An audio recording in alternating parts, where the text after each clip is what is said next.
Oh man, I wish I could say the vibes are better, but this is not a place where happiness is found, at least for these three beat reporters.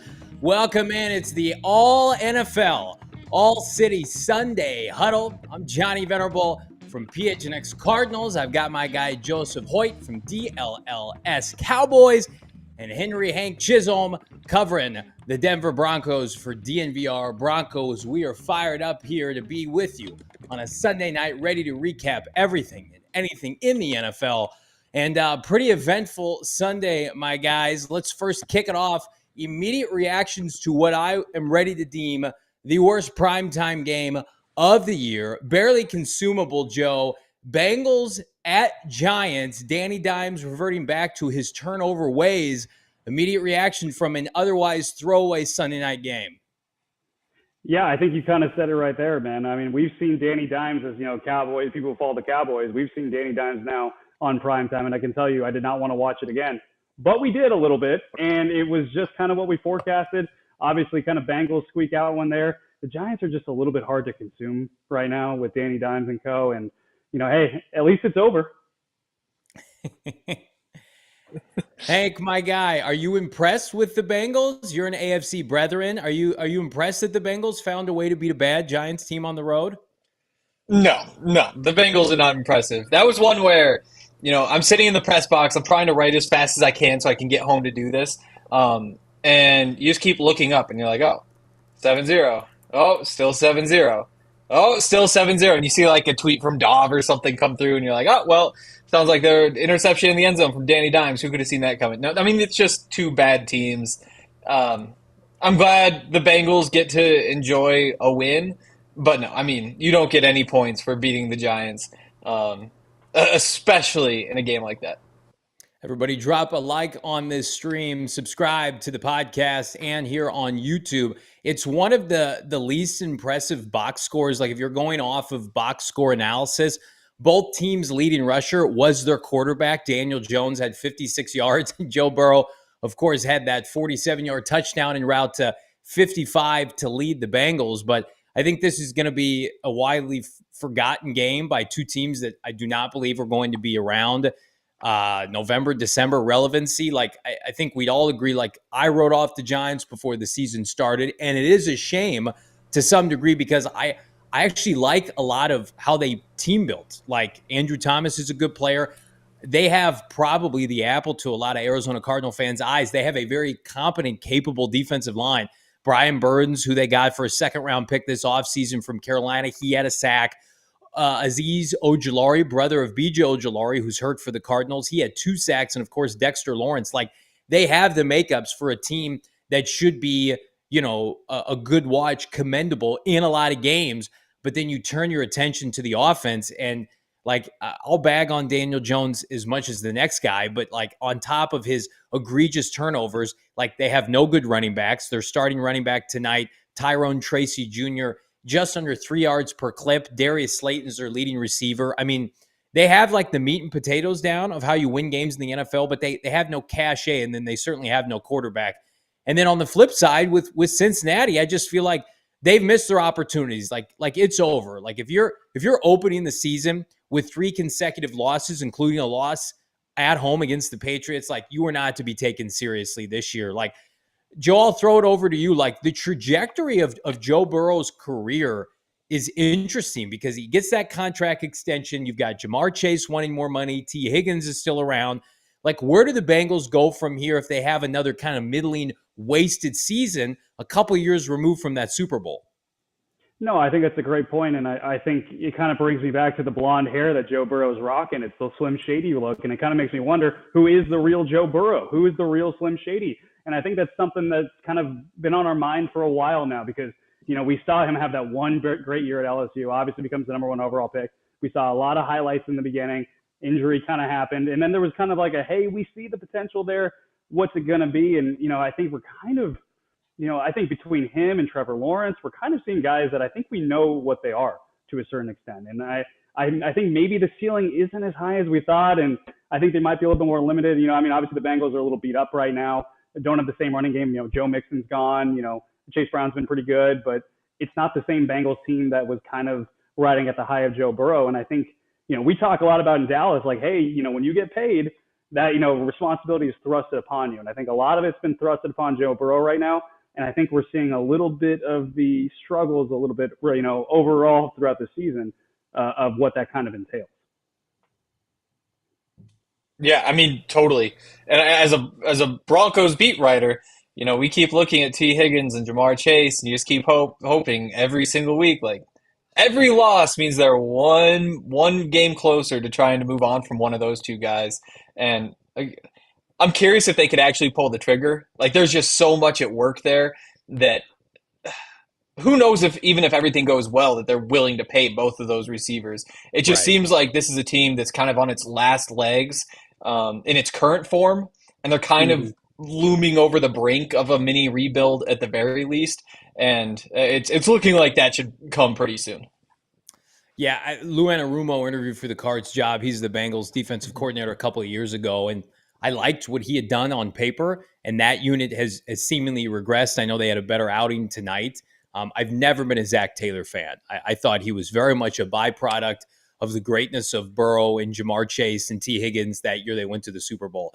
And I've watched Ken Whisenhunt get to a Super Bowl and then flame out when Kurt Warner leaves. Like, you can get carried to the big game by an elite quarterback wide receiver combination. We saw that here in the desert. So I don't know. Like, you're not viable in my opinion at 2-4, but they live to fight another day. They're in a loaded division outside of the Browns, where certainly the Steelers and the Ravens are very credible and are going to be in this, I would assume, especially Baltimore until the end. And then the Giants, to me, like, I think at some point when you lose enough, and I know the NFC East, Joe, is terrible, and we're going to talk about it, but when you lose enough collectively and you know that the head coach probably isn't going to be around, certainly the GM is taking a lot of flack. He's probably going to lose his job. They don't, have a winning record this year.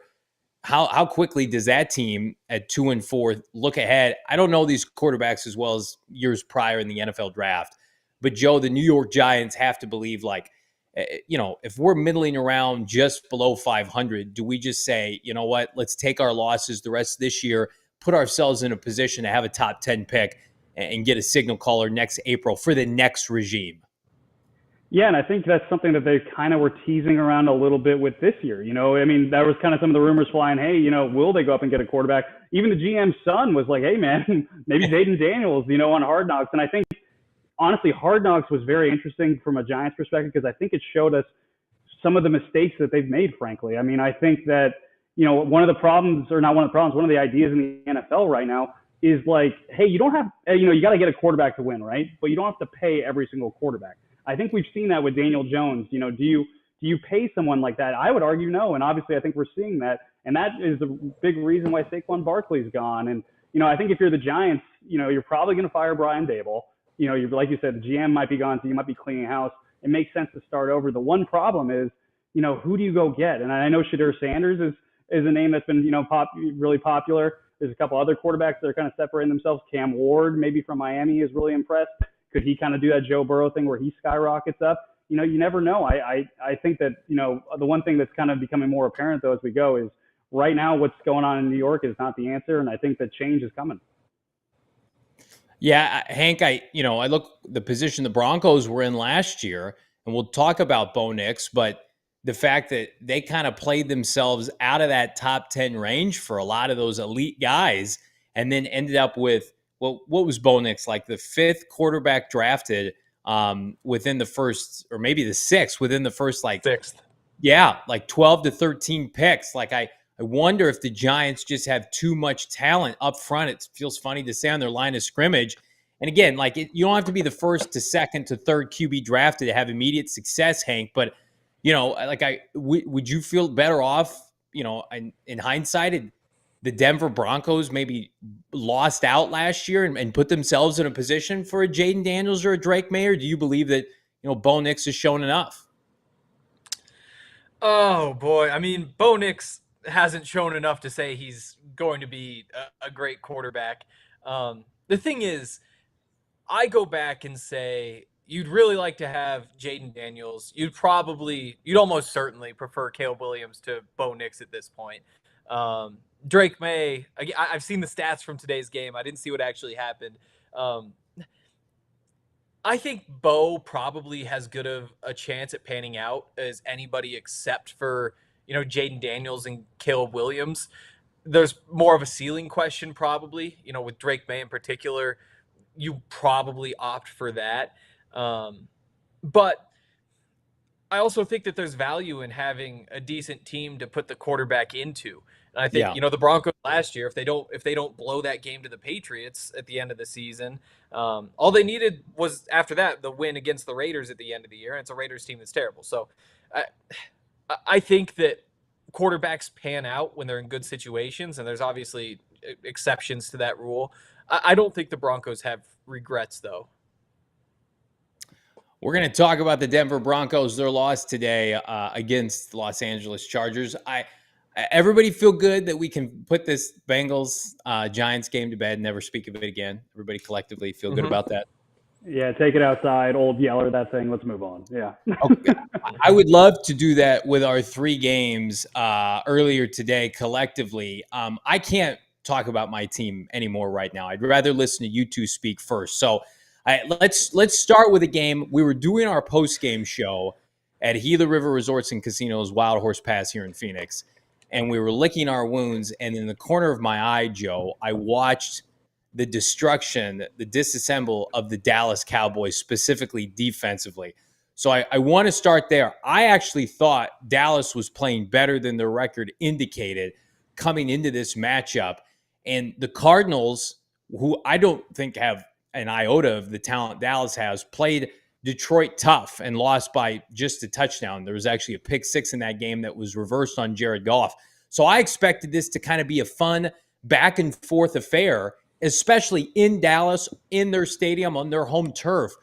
You look up, and the game's over at the end of the first quarter. I mean, Joe, walk us through your initial assessment. Did you see this coming today in Big D with Dallas? Well, it's kind of funny because after the game, Jerry Jones called it a shocker. And in reality, no one should be surprised by what happened today because AT&T Stadium, where the Cowboys played, it used to be a safe haven for them. They had an incredible home win streak that they carried all the way into the playoffs last year. And then the Packers came to town and they destroyed them in the first round of postseason. Okay, one game, good Packers team, good playoffs, move on, right?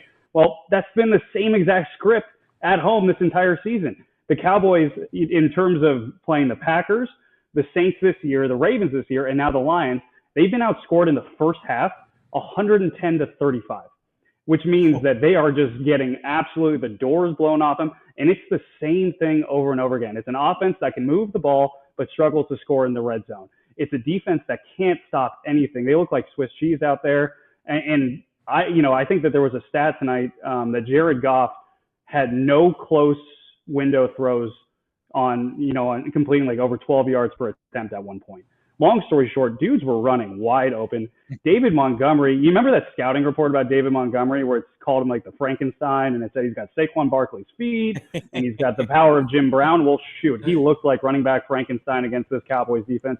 But to be honest with you, a lot of running backs have. Look at what Derrick Henry did to him, not too long ago. Mind you, that's a guy that lives in Dallas and wanted to come play for the Cowboys.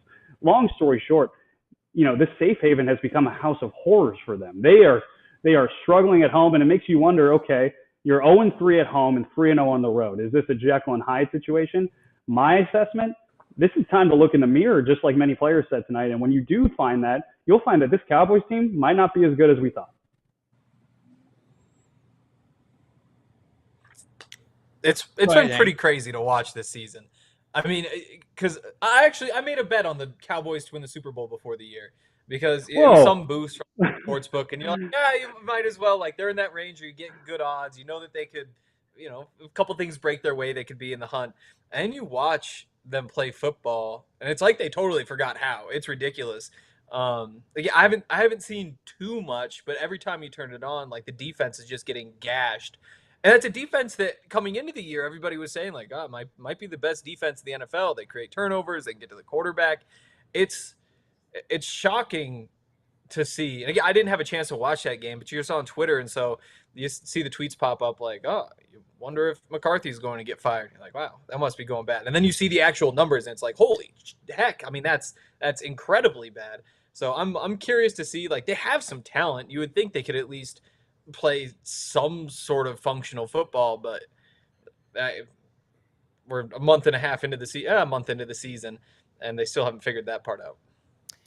I mean, I'm fascinated by the situation that preceded this year and the fact that they felt an urgency to sign Dak Prescott. Like, up until he signed that contract, Joe, I thought it was just like predetermined he was going to play this out. Like, we were going to do like Kirk Cousins style, and they were going to put them in a position like keep their options open. The minute that they signed him to that deal and then did nothing as a result of the rest of the moves. I know, Joe, we were talking off air that the Cardinals and the Cowboys had very similar off seasons where felt like they really did not participate in free agency as much as some of these other teams. And certainly with Dallas, like, okay, they got some guys to sign, but you can get a running back in the draft high. You can get a couple different options in free agency to bring back Zeke and to bring back some of these options. I mean, those aren't serious options. So in turn, I would have assumed like, okay, they're clearly taking a step back, but then they signed Dak to that contract. And it's like, well, wait a minute, trying to have your cake and eat it too, where yeah, we don't want to invest as much,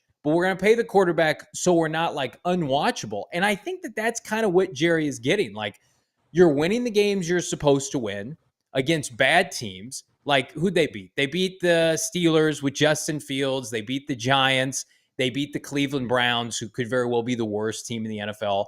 So, like, their schedule's tough, Joe, and I'll let you speak on that. But it does feel like, hey, let's just do the bare minimum this year to get people to have intrigue, so we're not the Patriots, so we're not Carolina bad. And Dak's good for that, right? Like, the wheels are never going to fall off, knock on wood. Like, he's never going to get injured. He's always going to be available. He's always going to get, his garbage time yardage. But this is a far cry from the team that I thought last year had a chance to really make some noise in the NFC playoff picture.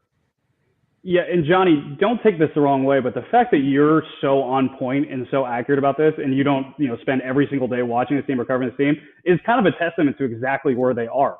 Because the Cowboys, there's this kind of idea that if you go back in the offseason, Jerry Jones said we're going to be all in, right? But one of the things they kept saying is, our cap space is not there. We got a pretty low cap space. Well, other teams have found ways to maneuver around the cap, especially those who, quote, go all in. Maybe you mortgage your future a little bit, right? You trade some draft picks, you sign some guys, you go over the cap a little bit to make it happen, right? Cowboys were not willing to do that. Instead, they were willing to go very cheap in a lot of areas. The biggest free agent signing they had was Eric Kendricks for $3 million. And, they pushed a lot of these needs to the back burner. Even running back, though, to your point, Johnny, that was a position where, like, hey, Tony Pollard's gone. You're bringing back Rico Dowdle, who has an injury history, who showed some promise, and he showed some promise this season as well. Had a career night against the Steelers on Sunday night, and then they decided not to give him the ball at all because they wanted to give it to Zeke, who they hosted on a visit and got drinks with the night before the NFL draft. And that kind of told you exactly what they were going to do. They didn't draft a running back. They signed Nate Peat as an undrafted free agent who really had no shot. And long story short, I think it's getting to the crux of the Jerry Jones regime, right? The Cowboys have not won in a while, but they've been very relevant. They've been very valuable as a franchise. AT&T Stadium is packed every single game, even though the last 3 games you've heard "Let's Go Lions" chants, who dat for the Saints, and then "Let's Go Ravens" chants, ringing throughout the stadium for a long time. I think Jerry Jones' biggest fear is being irrelevant, and I think that if you go all in, you risk relevancy. If you kind of mortgage the future, you might pay the price eventually, and I don't think that's something he's willing to do. I have that fear too, to be irrelevant. Do just enough to stay relevant here at All City, but don't go too all in where people expect something from me, right, Hank?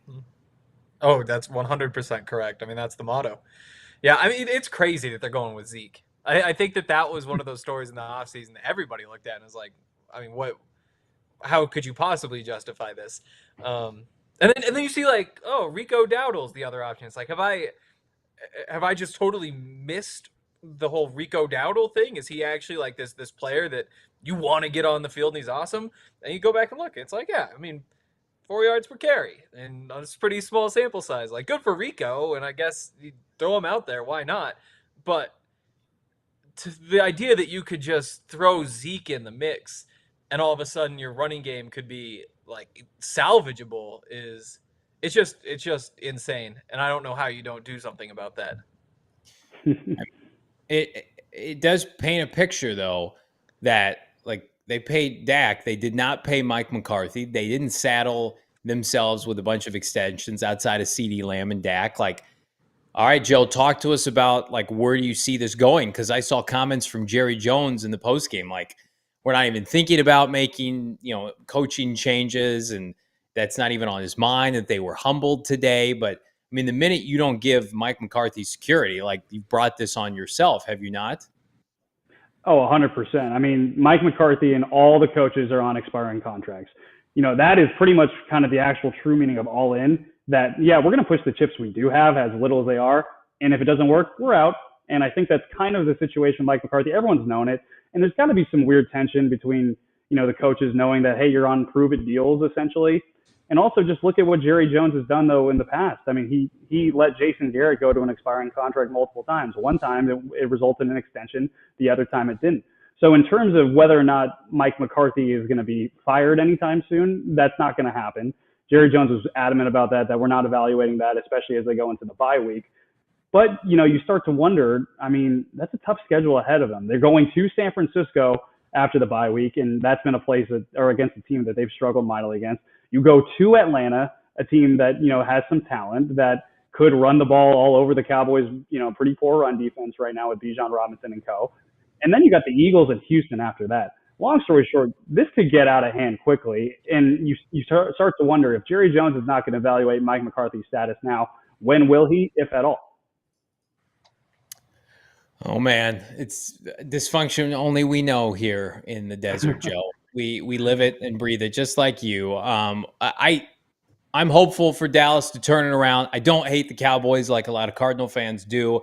I like CeeDee Lamb a lot. I wish the Cardinals had drafted CeeDee Lamb, and there's a lot of games on the schedule that the Dallas, I mean, could help a lot of these teams like the Cardinals in the NFC West. Like beating San Francisco after the bye would help. But then you play at Atlanta, Philadelphia, Houston, Washington. I mean, it's getting tough real quick for Big D. Let's pivot, if we could, from one loss to yet another, but let's keep it on the afternoon slate. Unlike Mike McCarthy, I would assume somebody's job who is not in jeopardy, Mr. Hank, is when Sean Payton running the show for the Denver Broncos. And full transparency, when I was putting this rundown together for this show on Sunday Huddle, I thought, humbled by Jim Harbaugh, but in all actuality, was it a humbling experience, or was it just a byproduct of they had the better quarterback, did the Chargers, and it took Bo Nix a couple of quarters to get going? Give me your assessment today of a loss for Denver, but albeit by a touchdown against the Chargers. Yeah, I mean, today was a tough showing. I think it was probably the most disappointing game the Broncos have played so far. It starts with Bo just being a smidge high on a pass over the middle. It gets tipped up in the air. And on the third play of the opening drive, it's intercepted. Chargers get the ball. And then on the first defensive play, Pat Surtain makes an incredible play to dive in, break up a pass, and winds up with a concussion on the play. And so you're down Pat Surtain, and you really need him. It's kind of interesting to watch them play without him because, for the past 4 years, people have been talking about whether you can draft a quarterback or a cornerback, when Justin Fields is still on the board. And that debate has just raged and raged and raged. And the importance of cornerbacks, it's often debated here in Denver, especially when you give the guy a contract that resets the cornerback market. But you see that defense play without him, and it's totally different. I mean, the Broncos blitz at the highest rate in the league, and it's worked for them because they get to play man coverage behind. Pat Surtain takes the number one out of the game, whether it's George Pickens or Mike Evans or DK Metcalf. Like, nobody has been able to get anything against Pat all year. And then you get to throw the other guys on the number 2 and the number 3. And it wasn't like a devastating defensive performance without him, but you're talking about a defense that was giving up 14.5 points per game coming into today, and a Chargers offense that, it's not the most exciting offense in the NFL. You give them 23 points, and the Broncos offense just can't put that number up. And I think that there are some lessons here for sure. The big one being that, first of all, 14.5 points per game is unsustainable. I mean, the no-fly zone defense, the Broncos defense that won Super Bowl 50, gave up 18.5 points per game. And as great as this defense has played, it's not 4 points per game better than the best defense in team history. So it's just some of those sorts of things where it's kind of a snap back to reality, because the defense has just carried the Broncos through this first month of the season. The average touchdown drive for the Broncos is 52 yards. They're getting the ball at their own 48, which is by far the best field position on touchdown drives in the NFL.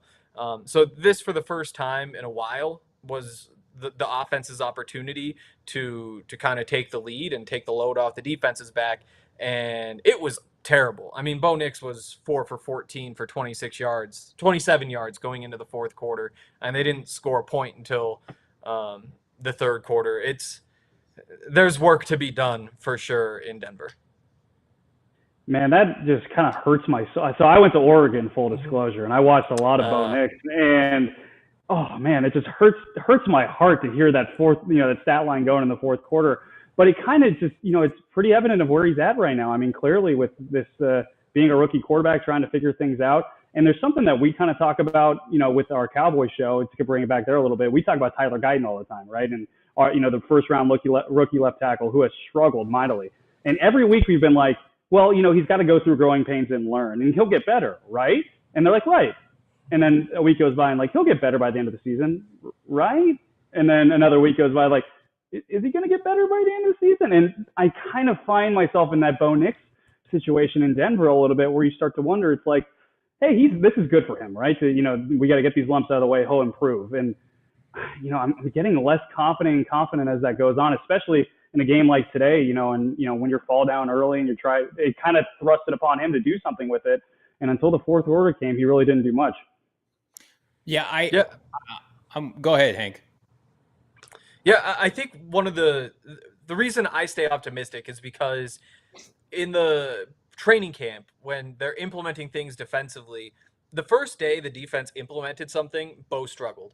But then as he got to see it a couple more times, he got better as it progressed. And Sean Payton obviously thinks he's incredibly smart. It's just kind of a matter of time before things click. And so I kind of hope that, this is the first time you play that Chargers defense. You're going to see him a lot. And you just hope, in my mind, that every time you play them, you just get a little bit better. Seeing the way the Steelers played them, seeing the way the Seahawks played them. The defense in the NFL are just so strange. And the second half offense has been a lot better than the first half offense. So I think that's where the optimism comes in. It's an introduction to the NFL. Rookie quarterbacks typically struggle. I can't say I've seen a lot of learning and adjusting, but I've definitely seen a little bit. And you just need that to keep coming. Listen, I think Denver has exceeded expectations already. I think they're over under, Hank, correct me if I'm wrong, by most sports books was 4.5 or 5.5 this year. And 5.5.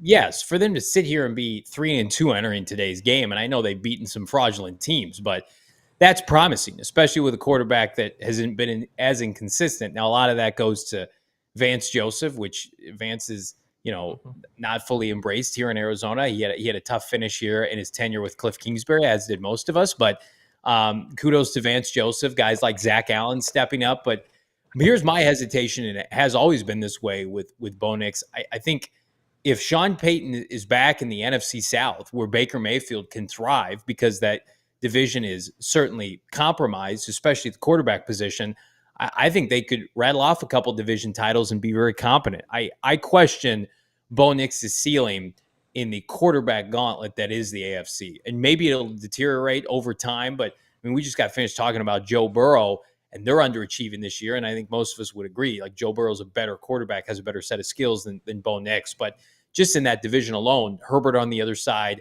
with no weapons with the Chargers should only get better under Jim Harbaugh.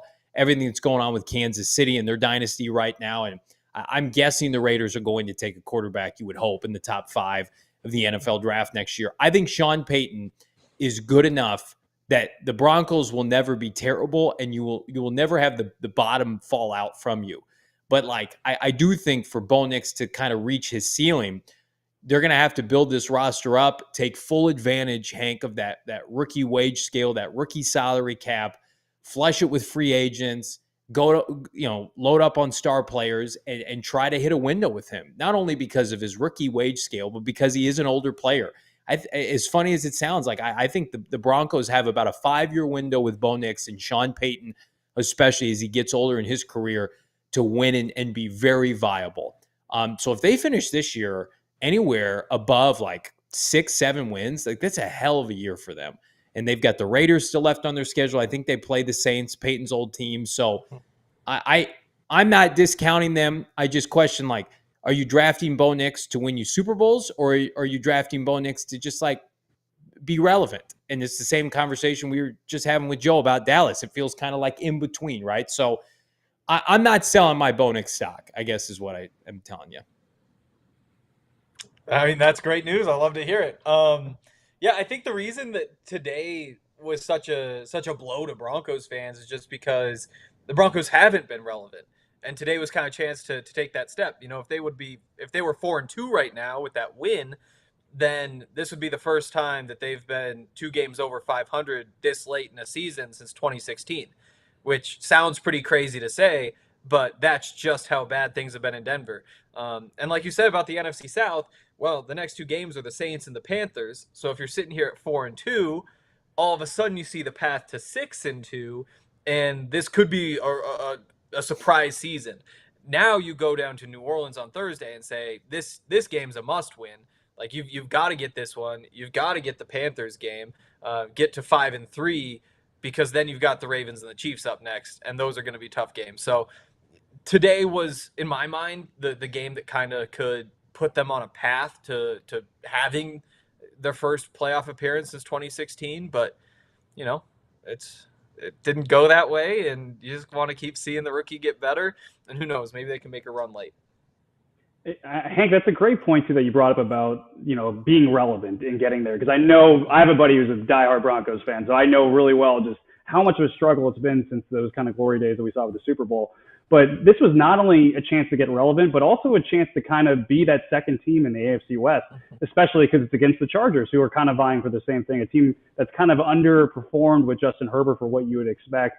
And the fact that they were able to come out and beat you, that's a significant blow, because everyone's chasing the Chiefs, obviously in the NFL, but specifically in that division. And, to be able to be that kind of number 2 team that could maybe consistently kind of, hey, we'll compete with the Chiefs, maybe even earlier than expected because you have a rookie quarterback. That's a great point, because that's kind of a little inside the schedule demoralizing loss. And, when you think about it from a division perspective too.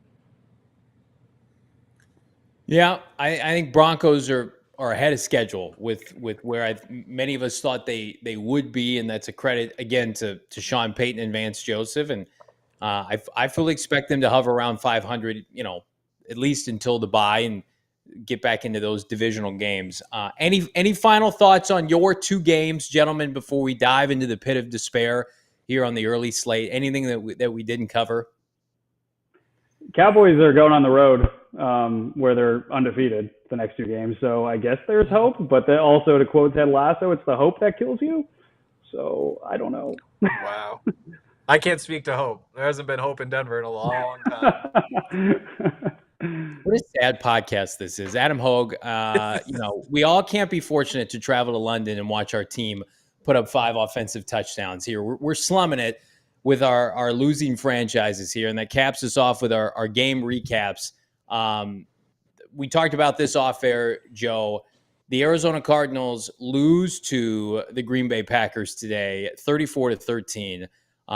They attempted to do something they have not done in 3+ years, since October 24th of 2021. If everybody's listening closely, the Cardinals attempted to win back-to-back games for the first time in 3 years. They failed again. They have opportunities the rest of this year, but after beating San Francisco last week, they went into the early slate today and subsequently peed the bed against a Packer team that has really let a lot of teams hang around. They have a couple wins against bad teams with Malik Willis, but what you saw today, you would have thought, Jordan Love was peak Aaron Rodgers all day to throw. I mean, it's a really disheartening performance. And I think, Joe, your exposure to JG, Jonathan Gannon in Philadelphia, I would imagine was a positive one. And we've heard a lot of the same from the accompanied beats here at All City. But right now, you've got 2 blowout losses in the matter of 3 weeks in the second year of this quote unquote rebuild. And it's incredibly disheartening for this fan base because at the end of last year, they were a missed field goal away from being 4-4 with Kyler Murray in the lineup. So you would assume you get all the offseason resources. They had 7 picks in the top 90. They had $75 million in cap space to spend. And they're all of 2-4 that their record is. Now they've played a gauntlet of a schedule. Every team they have played outside of the Rams has a winning record. And that continues next week at home against those same Chargers, Hank. They play on ESPN Plus on Monday Night Football, which I did not know was a thing. So it's ESPN, Monday Night Football, and then ESPN Plus. You can watch Kyler Murray take on Justin Herbert. But, I mean, as far as this game goes, Cardinals turned it over 3 times. I'm going to read you guys the possessions that they had today. All right. So here are the offensive possessions for the Arizona Cardinals. Punt, punt, punt, punt. They did have a touchdown. Field goal, fumble, fumble, fumble. That was the game today. None of those turnovers came from their quarterback, Kyler Murray, yet they put up 13 points in Lambeau Field. Any takeaways from a Cardinal game that was otherwise forgettable in the early slate? Joe, I'll start with you. Yeah, I was just talking about it's the hope that kills you. And I think that, the Cardinals are kind of a good example. I did not know that stat, so we talked about it, Johnny, and my mind is still kind of blown away from that because you would think at some point that you get a win, there'd be a back-to-back games against poor teams. But it's kind of like, it's almost as mystifying as, to bring it back to the Cowboys again, of just like why are you winless in your last 4 games at home and just getting destroyed? Like, what is up with your team that you just cannot put 2 and 2 together and win back-to-back games? And, the fact that you read that drive chart off, and it just kind of, I think the thing that kind of always mystifies me about this Cardinals team is, us in Dallas, we know Kyler Murray well. He went to Allen High School down the street. He is arguably the best player in Texas high school football history, which is an honor that is, you look at some of these other guys, that's incredible, right? And it's because of how much pressure he can put on a defense and what he can do. And we saw last week against San Francisco. I mean, he's throwing up the deuces as he's running up to the end zone because he's so talented. And yet I look up, and kind of similar to what you guys were talking about earlier, where you look over and you're like, wait, the score of the game is that because it was the early game? And I'm just like, how is this happening? And, I think the Cardinals, man, like, you got to get some consistency there. And maybe that goes back to Kyler. Maybe it goes back to just keeping drives alive and staying in games because, similar to what we saw in both of our games, Hank, once you get down early like that, your entire offense goes out the window and you're playing catch-up mode. And usually it doesn't work out well, just like we saw with Arizona against Green Bay today. Yeah, I mean, to me, when I think about the Cardinals, I just go back to that Week 1 game against the Bills. Because if you're able to pull that one off, and they had the ball down 6 with 2 minutes left, something like that, with Kyler Murray, a guy who I think is more than capable of going down the field and scoring a touchdown. I mean, if you win that one, then all of a sudden you're 3-3, and it just changes the entire vibe. It's absolutely been a gauntlet schedule. I think you've seen some awesome flashes of what this team could be. Like I saw today, Trey McBride, Colorado State guy, had like 98 yards. I think that they have maybe not all the pieces they need to be successful, but at least enough. And I'm not sure if the schedule opens up at some point, but I'm optimistic that they can be a good football team built off of the structure that they have right now. I don't think that this is a team that needs to be torn down and rebuilt. The pieces, for some reason, just don't quite fit together the way you'd think they would. I mean, this is their schedule to open up the year. At Bills, then Rams at home. But I mean, it's a McVay-Shanahan-led team. Then Detroit, the Commanders, who are white hot, at the Niners, at the Packers. I mean, it's about as difficult of a 6-game stretch to start the year. And then they play the Chargers, the Dolphins, the Bears, and the Jets ahead of the bye. So 4 of the top 10 defenses in the NFL. Here's where I'm at with this team right now. They are flawed, but they are a byproduct, in my opinion, of trying to have your cake and eat it too. When this regime took over 18 months ago, They had an opportunity to say, we're going to embrace Kyler Murray and build around him, or we're going to pivot and completely rebuild, and it's going to take time, and we're going to get a Bo Nix. We're going to get a J.J. McCarthy. And then you buy yourself equity with the fan base. Well, what happened last year? They told everybody, not with their words, but with their actions, we're trading Isaiah Simmons. We're gutting this down. We're starting Joshua Dobbs. Everybody knew what last year was. And then Kyler came back and showed a lot of promise. And so everybody said, okay, let's load up in the offseason. Certainly don't compromise your future, but make yourself viable and relevant.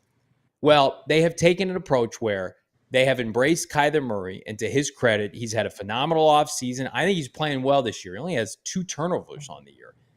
And they're paying him $50+ million, but they're treating the rest of the roster like the situations around the NFL, like New England, like some of these teams that are basically starting from scratch. But then, oh, by the way, now you have expectations because Kyler Murray is your quarterback, and he's going to be 28 next year.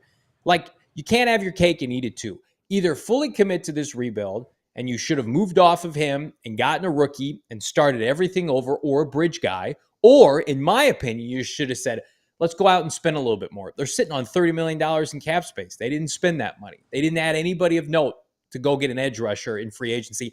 They haven't had an edge rusher sack in over a month. And this is Jonathan Gannon's defense we're talking about. And then you look on the flip side offensively. They have managed to do the one thing that I did not even think my Arizona Cardinals could do. They are ruining Marvin Harrison Jr. He left today's game with a concussion, okay, save for the breakout game against the LA Rams where he took over. I mean, he's been a very average receiver by the box score. Now, we've talked to everybody on our show. I'm going to do a bunch of shameless plugs here. Mina Kimes, Michael Wilson, Brian Baldinger. We have all of them on in rotation, PHNX Cardinals.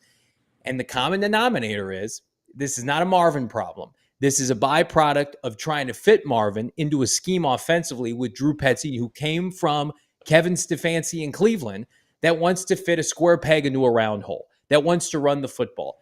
I'm sorry, there are expectations when you take a player of this caliber not to scheme them open and showcase them and make them a focal point of your offense.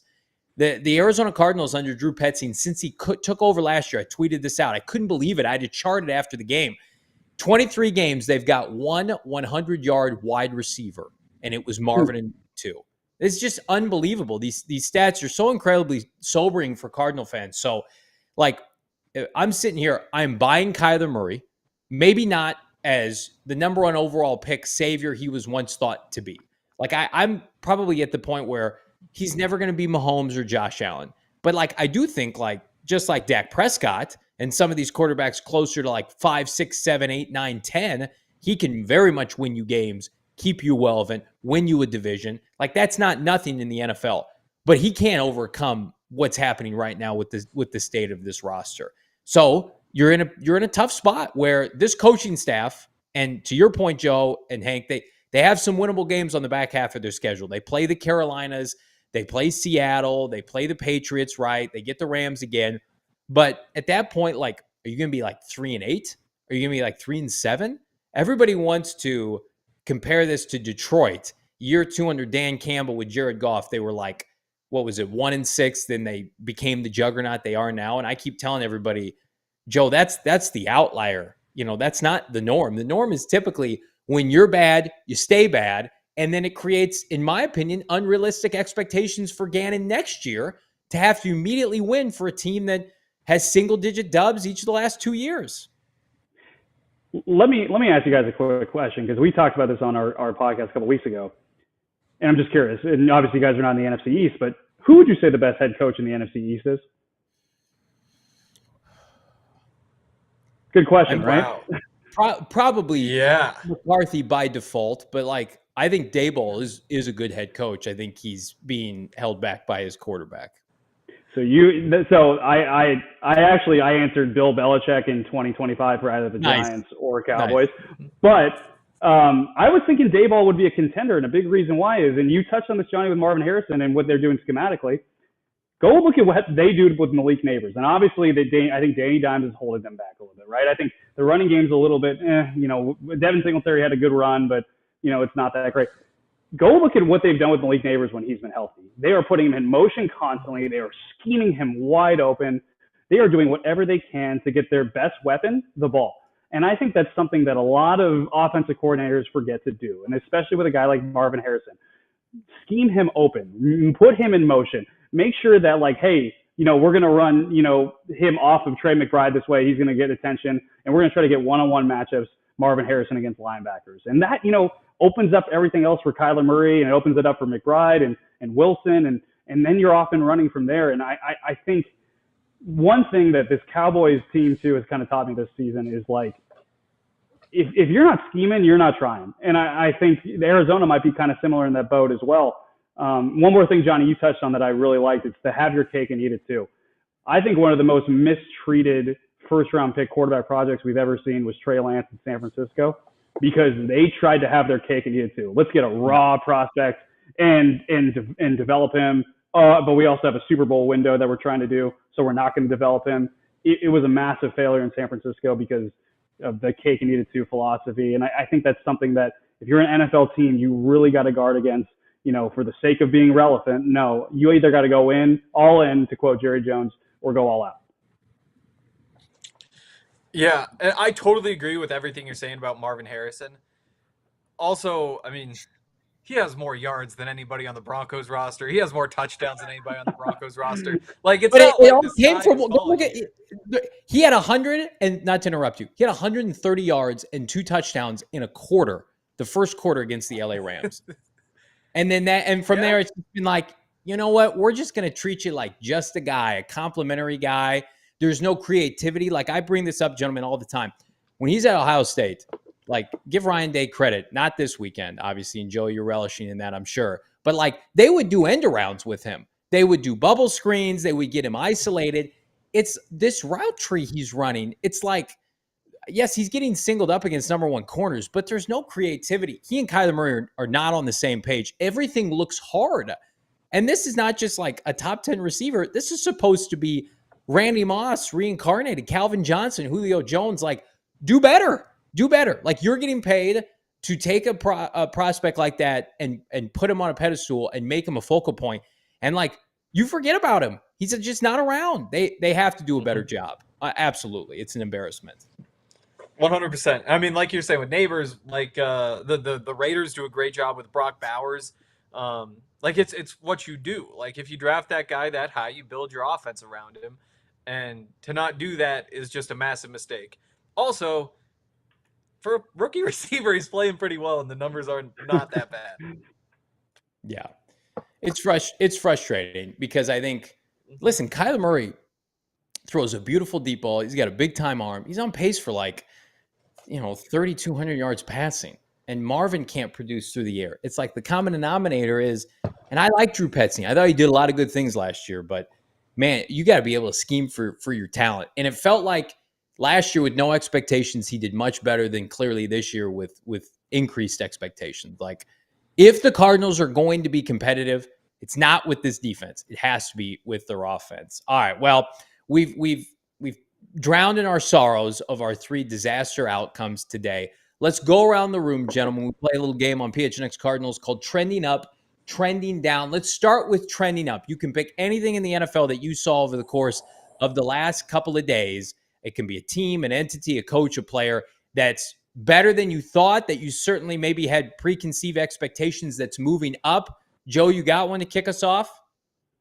Yeah, I think there's no other place to start than Chicago, or maybe London for this example. I think Caleb Williams is trending up. I think that this is a guy that's, it's kind of a testament. And I saw someone tweet this too. Maybe it was Daniel Jeremiah. This is why you don't write off people after a couple games, or you don't, put a label on them for what they are, especially in their first few games as a pro. Caleb Williams is looking more comfortable. We knew that the weapons that he had were honestly almost unparalleled across this league, if you kind of look around. And they're starting to deliver. I know the Jags are not murderer's row, and I know that Trevor Lawrence is not, some guy to go head up and duel against, and that's not a great thing in today's, world because he's been struggling. But Caleb Williams is starting to look the part. I think that's trending up. The other trending up, I'll say, is San Francisco. They struggled mightily. You saw Johnny last week in Arizona, but that's a team that got a big win on Thursday. And part of me wonders if they're finally starting to figure things out, and some of that injury bug is starting to, kind of at least chill out a little bit. I like it. Okay. I'll go Falcons. I know they're playing the Panthers, but to put 38 points up on somebody, this to me was kind of a prove it game. Like, we know that they're good. They've played well against the Chiefs. They have some great wins already this season. But to go out there and just stomp the Panthers, and some of the numbers are pretty awesome. Like, they've got Tyler Algier, 18 carries, 105 yards. Bijan 15 for 95. Those guys combined for 3 touchdowns. Like, to have both of those performances in the same game, I get it's the Panthers, so it is what it is. But still, like, that is the domination you should see. And then you look through the receiving stats, and Kyle Pitts the last couple games has looked really good, which is good, and I'm happy for him. 2 weeks ago, all the Broncos fans were talking about, like, hey, maybe you could make a deal. Last year the rookie contract. If they trade him, they're insane because they look awesome. They've got him going now. Falcons might be more than just like good offense. We'll see if they can give a couple good teams some good fights. I wonder if they could actually be one of the very, very best NFC teams. Hank, you talking about Algier, and sorry to cut you off there, Johnny, but you're good. You talking about Algier and Robinson, man. Like, we have this joke where we do Cowboys win, Cowboys lose because, and we'll give a reason why the Cowboys will win, and then me and Jesse Holly, one of my co-hosts, will always look at each other and be like, Cowboys will lose, and in 2 weeks against Atlanta, this is what we'll say. Tyler Algier and Bijan Robinson ran for a combined 250 yards and 3 touchdowns. And hearing that stat line, I can see it now. It's good. It's inevitable. Sorry. They're super talented offensive. They also have like one of the best offensive lines in the NFL. It's sneaky good. I'll tell you who else is sneaky good. Liam Cohen. Does anybody know who that is? That's Tampa Bay's offensive coordinator, who was fired in this division, the NFC West, 2 years ago. The year the Rams kind of bottomed out when Stafford was hurt, and it was the year off their Super Bowl. And so he went to Kentucky and was their offensive coordinator. And then he's back in the NFL. So Dave Canales, everybody thought, he was a big reason why Baker Mayfield took off. And I'll give him credit, helped him get the Panther job. But Liam Cohen this year for Tampa Bay, I mean, that offense, they put up 51 points today. Last week in a loss, they put up 30. The week before that, 33 points against the Eagles. Outside of Vance Joseph and the Broncos shutting them down, Hank, like Tampa Bay offensively is unbelievable. They've got a rookie today that put together a run. I saw it cut next to a Reggie Bush run. Bucky Irving, who was tremendous, Joe, at Oregon, who fell to the 4th round, looks fantastic, looks way better than Trey Benson here in Arizona out of the ACC. So, I don't know if I buy Tampa as like an NFC contender, but now that, nobody in the NFC East looks good. Hutchinson just went down for Detroit. The NFC West is down. Like, can Tampa be a team? I know they made the divisional round. Like, I don't think I'm going to say Tampa is going to make the NFC Championship game, but they do have a collection of talent right now, especially offensively. That Baker Mayfield looks just tremendous. I mean, he's unbelievable. I know he threw 3 picks today. I used to say the same thing watching Carson Palmer and Kurt Warner. Like, I don't care about interceptions. If you can come right back, have a short memory, put up monster passing yards, and get points on the board. I would much rather have a quarterback throw multiple interceptions that then can produce scoring drives over somebody that's doing like 1 touchdown a game.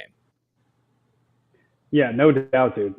Baker's been fantastic. I've always had such a soft spot for Baker because he is such a gunslinger's gunslinger. He just does not care. He'll rock a mustache. He's been fantastic, and I think that's a great call about the Bucs. And to your point, Johnny, I mean, this is in the NFC West. This NFC is weird. This NFC is open. The Minnesota Vikings, are far and away the most dominant team, but it's still Sam Darnold at quarterback, and you still kind of question that. And maybe they're this year's Lions and they go to the NFC Championship game, or maybe the Bucs are. And man, that's a great pick because I think they've been fantastic so far. Absolutely. All right. And you brought up Bucky Irving, who's electric, and obviously going back and watching a lot of Oregon from last year.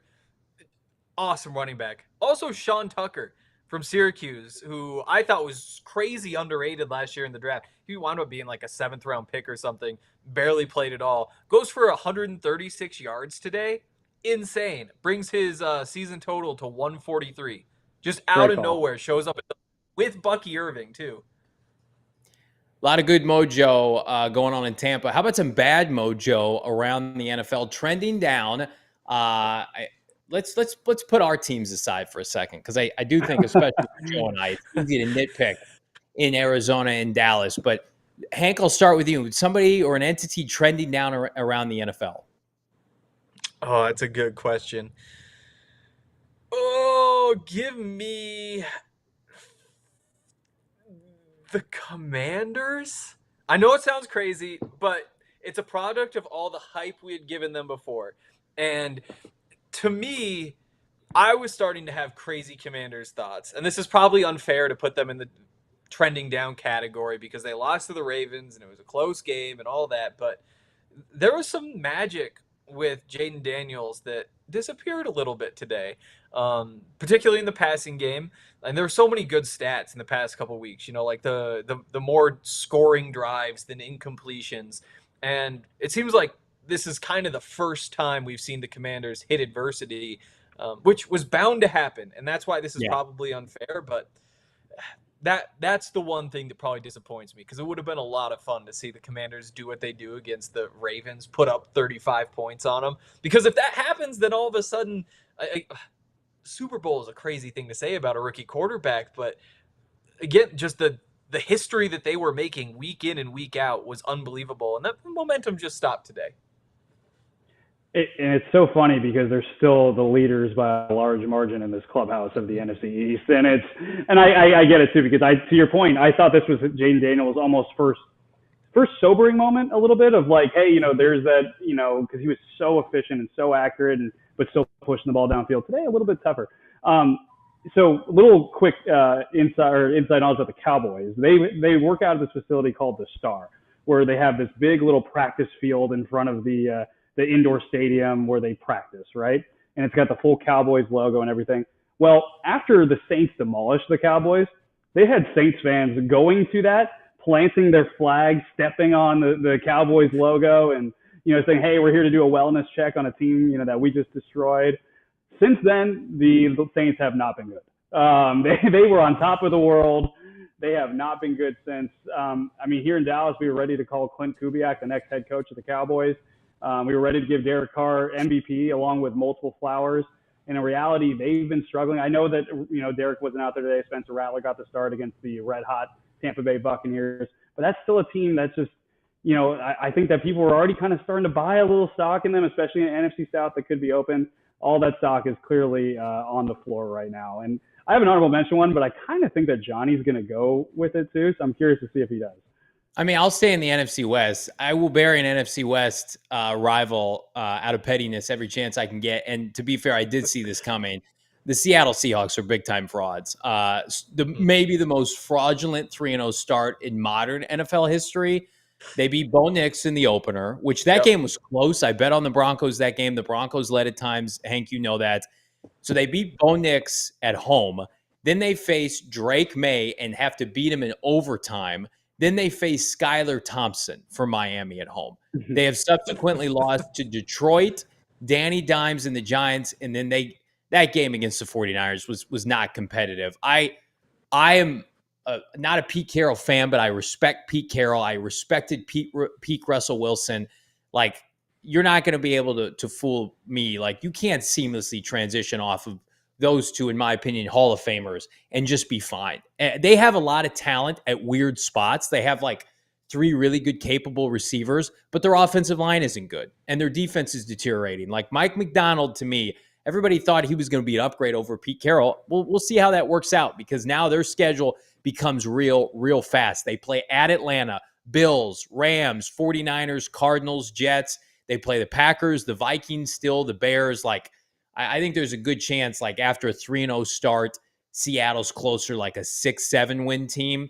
And again, like Geno Smith, I think he is who he is. I think he's got a little bit of Jameis in him. I think the refinement in his throws aren't quite there anymore. I think DK Metcalf could be on his way out. Like, there's just a weird team right now. I like Jackson Smith and Jigba a lot, but Kenneth Walker's a good player. But to me, it's like when people are having him like top 5 to 10 in their power rankings at 3-0, I'm like, just because they've beaten bad teams doesn't make them a great team. So they are unequivocally, I've been frauding up the Seahawks for the last 6 weeks easily. Johnny, that's exactly who I thought you were going to pick too. That's hilarious, man. Geno Smith, dude, is a guy that like, and I think I've been kind of hinting at this throughout this podcast.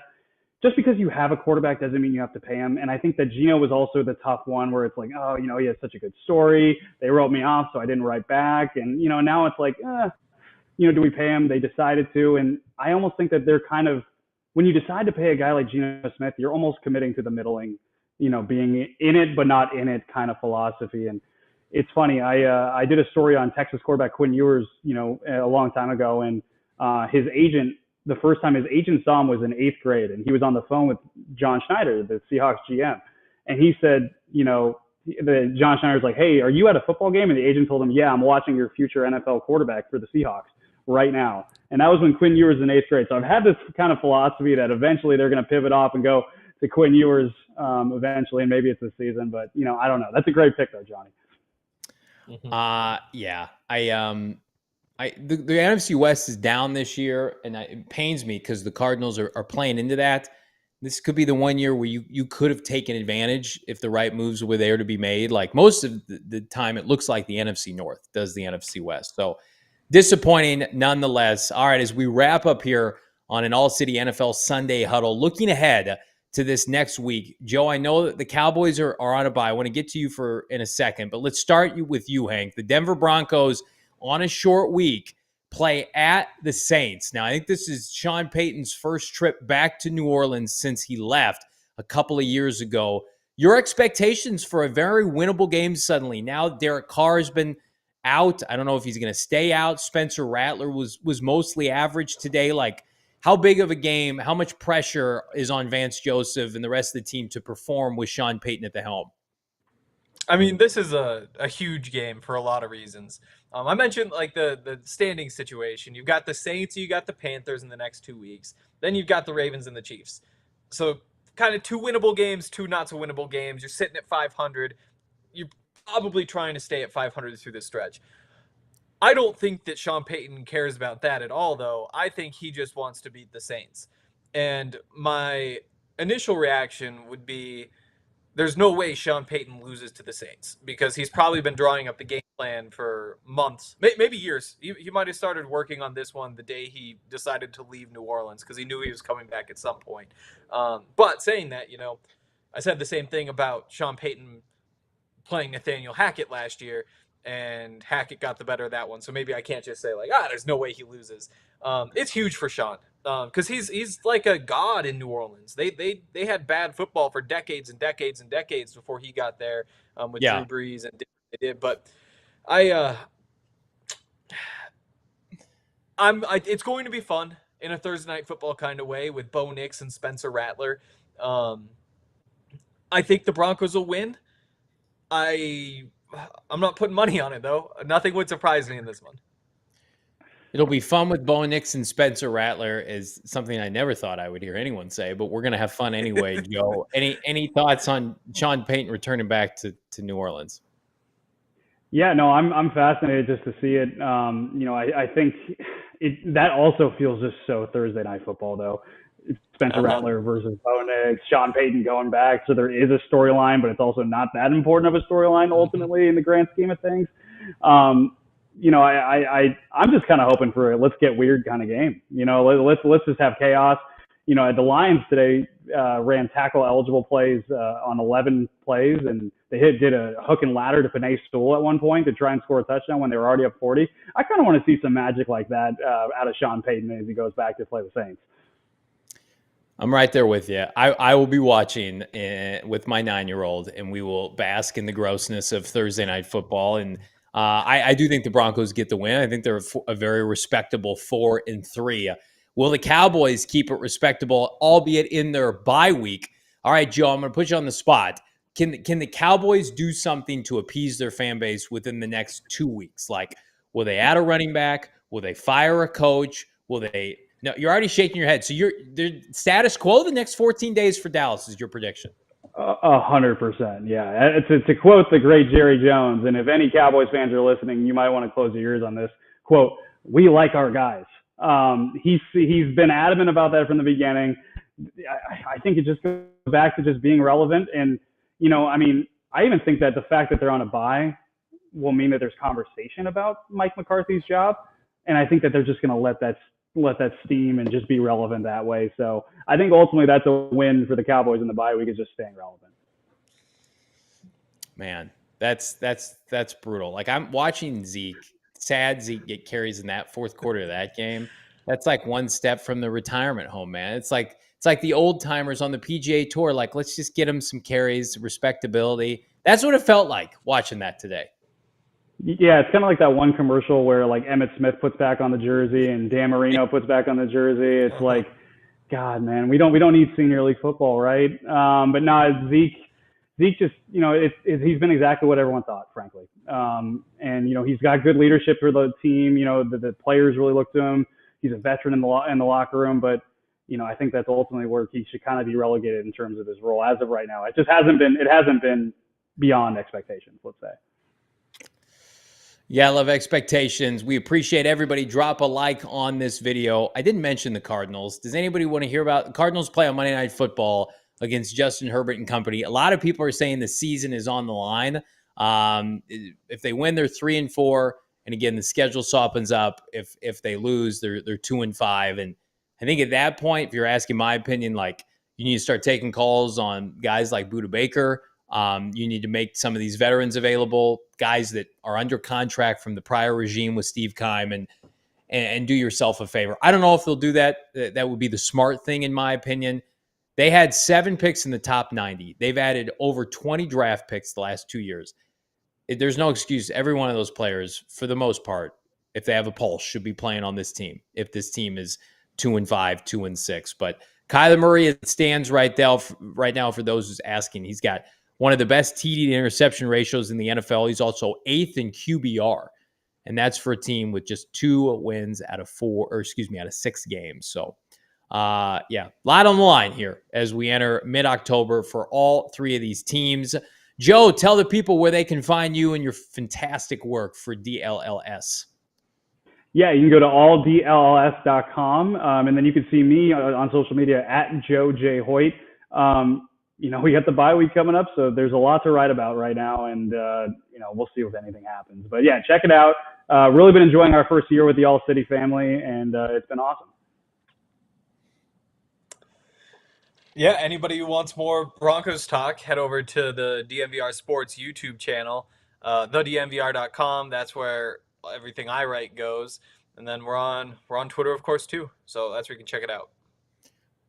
Everybody subscribe to the NFL ALLCITY Sunday Huddle podcast. Big thanks to Adam Hogue for letting us take over as they're partying it up, no doubt, in London following a big CHGO Chicago Bears rout of the fraudulent Jacksonville Jaguars. You can follow me at Johnny Venerable. Follow the podcast PHNX Cardinals. Big thanks to producer Emma Extraordinaire, keeping us looking good on a Sunday night. Big thanks to everybody in the chat. Drop a like. We're back next Sunday. For Joe, Hank, I'm Johnny Venerable. We'll see you then. We all silly like the mayor.